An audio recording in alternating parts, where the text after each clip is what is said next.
Democratic Congressman from Maryland, Anthony Brown. Congressman, thank you very much for joining us, sir. I want to start by getting. Thank you. I want to start by getting, sir, your perspective. I know as a Democrat, and my colleague Mike Vaquer was reporting, the Democrats view the president's wall as immoral. It's not about money; it's about morality. But I know that you're not interested in giving President Trump the $5 billion that he wants for that wall. So let me reverse it by asking you, what specifically are you and the Democrats willing to compromise on to get the government back open and those federal employees in your district back to work? Sure. Well, first of all, let's be clear. It doesn't make sense for Democrats to negotiate against the American people. And what do I mean by that?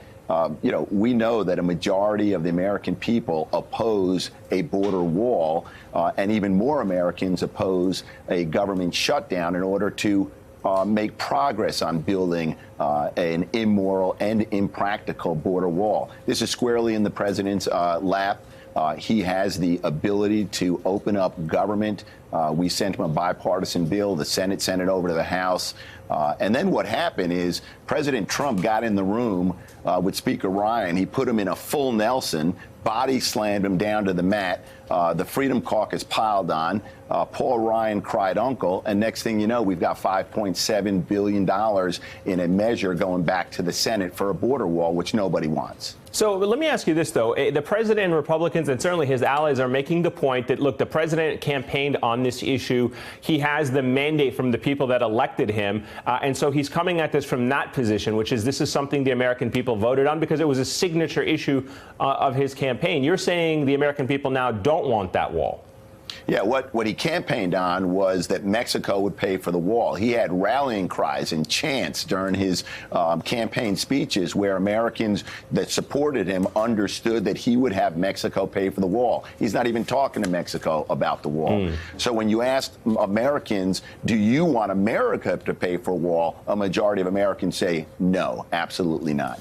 Let me ask you, sir, about the last government shutdown we had back in 2013. It was the third longest shutdown in the history of the United States, lasting a total of 16 days, $2.6 billion lost in economic output, 850,000 federal employees furloughed per day, or roughly 40% of the entire civilian workforce, $2 billion in salaries paid to furloughed workers.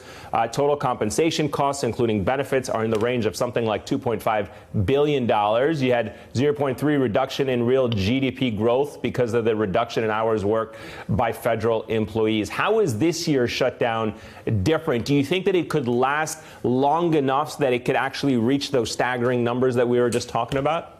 Look, as Senator Corker said, this is a contrived fight that is being waged by President Trump.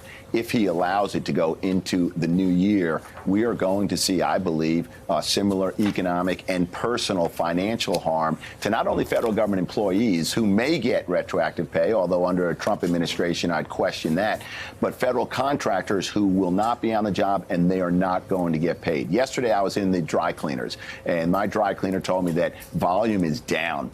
Next door to the dry cleaner is the barber shop. Folks are just holding off. They're not spending the same kind of money because of the uncertainty. I've got the 5th largest number of federal government employees, so I feel the impact. I see the impact in my malls, my shopping centers, and this is going to have an impact. And it's my hope and my plea to the president: open up government, put federal government workers back on the job, pay federal contractors, and don't do the harm to the economy that would ensue if you don't.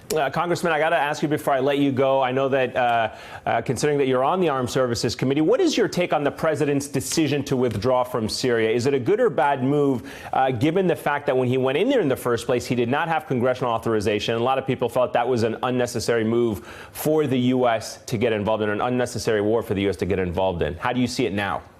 Well, look, the president claims that ISIS is defeated, and I don't think anyone who really focuses on these issues would believe him.